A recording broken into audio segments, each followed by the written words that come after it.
ಅಮೃತ ಮನೆಗೆ ಬಂದ್ಮೇಲೆ ಎಲ್ರು ತುಂಬಾ ರಿಲ್ಯಾಕ್ಸ್ ಆಗ್ಬಿಟ್ರಿ. ರಿಲ್ಯಾಕ್ಸ್ ಏನ್ ಬಂತು? ಅವಳು ಮೊದ್ಲಿನ ಹಾಗಾಗಿಲ್ವಲ್ಲ ಅಂತ ತಲೆ ಮೇಲೆ ಕೈ ಹೊತ್ಕೊಂಡು ಕೂತಿಲ್ವಾ ಎಲ್ರು? ನಾನ್ ಹೇಳ್ತಾ ಇರೋದು ಆ ವಿಷಯ ಅಲ್ಲ, 10 ಕೋಟಿ ಬಗ್ಗೆ. ಏನಾಯ್ತು? ಪರಶು ಅಮೃತನ್ನ ಕಿಡ್ನಾಪರ್ ಇಂದ ಎತ್ಕೊಂಡು ಬಂದ್ಮೇಲೆ ಆ ದುಡ್ಡು ಏನಾಯ್ತು, ಎಲ್ಲ ಹೋಯ್ತು? ಇದಕ್ಕೆ ಉತ್ತರ ಪರಶು ತಾನೇ ಕೊಡ್ಬೇಕು. ಅಮೃತಂಗ್ ಬೇರೆ ಆ ಟೈಮಲ್ಲಿ ಪ್ರಜ್ಞೆ ಇರ್ಲಿಲ್ಲ. ಸೊ ಪರಶುನೇ ಆ ದುಡ್ಡನ್ನ ನುಂಗಿ ನೀರು ಕುಡಿದಿರ್ತಾನೆ. ಅಹಲ್ಯ, ಪರಶು ಮೇಲೆ ಆರೋಪ ಮಾಡೋದು ನನಗಿಷ್ಟ ಇಲ್ಲ. ಹಾಗಲ್ಲ ಬಾವಾ.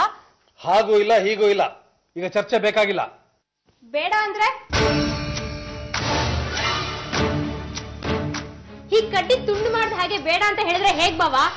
ಒಂದು ವೇಳೆ ಪರಶುನೇ ಹಣ ತಗೊಂಡಿದ್ರು ನನ್ನ ಮಗಳನ್ನ ಸೇಫ್ ಆಗಿ ಮನೆ ಕರ್ಕೊಂಡು ಬಂದಿದ್ದಕ್ಕೆ ಬದಲಿಯಾಗಿ ಹಣ ಕೊಟ್ಟಿದ್ದೀನಿ ಅಂತ ತಿಳ್ಕೊತೀನಿ. ಇಲ್ಲ ಪೊಲೀಸ್ನವರು ಆ ಹಣ ತಂದು ಕೊಟ್ರೆ ಅದನ್ನು ನಾನು ಪರಶುಗೆ ಕೊಡ್ತೀನಿ. ಯಾಕೆಂದ್ರೆ ಆ ಹಣ ಪರಶುಗೆ ಸೇರ್ಬೇಕು.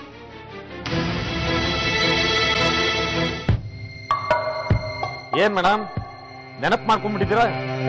ಇನ್ನೂ ನಾವು ಜ್ಞಾಪಕದಲ್ಲಿ ಇದೀವ?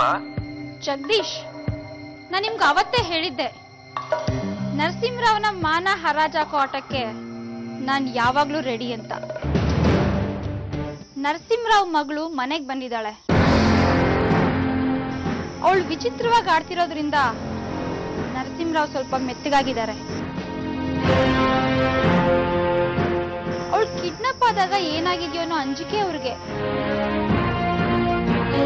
ಜೊತೆಗೆ ಅಷ್ಟು ದುಡ್ಡನ್ನ ನರಸಿಂಹರಾವ್ ಹೇಗೆ ಹೊಂದಿಸ್ದ? ಇದೆಲ್ಲ ರೋಚಕ ಕತೆ ಅಲ್ವಾ? ಖಂಡಿತ. ಇಲ್ಲಿಂದ ಶುರುವಾಗ್ಬೇಕು ನಮ್ಮ ಅಟ್ಯಾಕ್. ಇದನ್ನ ಎಲ್ಲಿವರೆಗೂ ತಗೊಂಡು ಹೋಗ್ತೀನಿ ಅಂದ್ರೆ ಈ ಮನೇಲಿ ಒಬ್ಬೊಬ್ಬರ ಬದುಕನ್ನು ಕೆಸರು ಮಾಡ್ಬಿಡ್ತೀನಿ.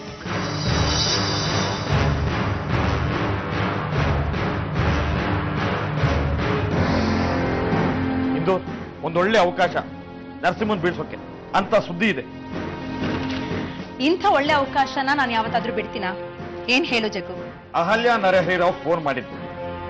ಅಹಲ್ಯನ? ಹೌದು. ಮನೆಗೆ ಬಂದಿರೋ ಅಮೃತ ಹುಚ್ಚುಚ್ಚಾಗಾಡ್ತಿದ್ದಾಳಂತೆ. ಏನೋ ಹೆಚ್ಚು ಕಡಿಮೆ ಆಗಿರ್ಬೇಕು. 4 ದಿನ ಇದ್ಲಲ್ಲ ಕಿಡ್ನಾಪರ್ಸ್ ಅವ್ರ ಜೊತೆ. ಜಗ್ಗು ಪ್ಲೀಸ್, ಹೆಣ್ಮಕ್ಳ ಬಗ್ಗೆ ಚೀಪಾಗಿ ಮಾತಾಡ್ಬೇಡ ನೀನು. ಮಾತಾಡದೆ ಇರ್ಬೋದು, ಆದ್ರೆ ಅದಾಗಿರ್ಬೋದಲ್ಲ. ಹಾಗೇನಾರು ಆಗಿದ್ರೆ ಅದಕ್ಕೆ ಕಾರಣ ಆಗಿರೋ ಕಿಡ್ನಾಪರ್ಸ್ನ ಗಲ್ಲಿಗೇರಿಸ್ಬೇಕು. ಈ ನ್ಯೂಸ್ನ ನಾವೇ ಪಬ್ಲಿಷ್ ಮಾಡಬಾರ್ದು. ಬೇಡ ಜಗ್ಗು, ಇಂಥ ಚೀಪ್ ಕೆಲಸ ನಾನು ಯಾವತ್ತೂ ಮಾಡೋಲ್ಲ.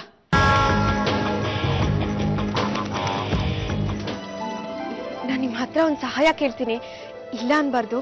ಕೇಳಿ, ಖಂಡಿತ ಇಲ್ಲ ಅನ್ನಲ್ಲ. ನೀವು ನಮ್ಮ ಜೊತೆ ಬರ್ತೀರಾ? ಎಲ್ಲಿಗೆ? ಅಮೃತ ಮನೆಗೆ. ಇಲ್ಲ ಅನ್ನಲ್ಲ ಅಂತ ಹೇಳಿದ್ದೀರಾ? ಅಮೃತ ಮನೆಗಾದ್ರೆ ಬರ್ತಿದ್ದೆ, ಆದ್ರೆ ಅದು ನರಸಿಂಹರಾವ್ ಮನೆ ಕೂಡ. ಅದಕ್ಕೇನಂತೆ? ಆ ನರಸಿಂಹರಾವ್ ನೆರಳು ಬೀಳೋ ಜಾಗದಲ್ಲಿ ಕೂಡ ನಾನು ಓಡಾಡಲ್ಲ. ಪಾಪ ಅಮೃತ. ಏನ್ ಪಾಪ? ಕಿಡ್ನಾಪ್ ಆದವಳು ಮನೆಗೆ ಬಂದು 4 ದಿವಸ ಆಯ್ತು. ಕಿಡ್ನಾಪ್ ಆದಾಗ ನಾ ಪ್ರಜ್ಞೆ ತಪ್ಪಿದ್ದಿದ್ದೆ.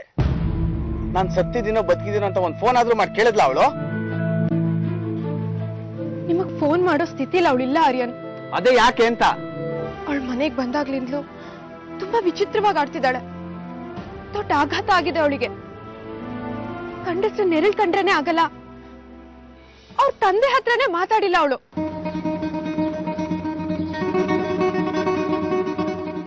ಇಂಥ ಮನಸ್ಥಿತಿಲಿ ಅವಳು ನಿಮಗ್ ಹೇಗ್ ಫೋನ್ ಮಾಡ್ತಾಳೆ ಹೇಳಿ? ನಿಮ್ ಕೈ ಮುಗಿದ್ ಕೇಳ್ಕೊತೀನಿ ಆರ್ಯನ್, ಒಂದೇ ಒಂದ್ಸಲ ಅವಳ ಹತ್ರ ಬಂದ್ ಮಾತಾಡಿ.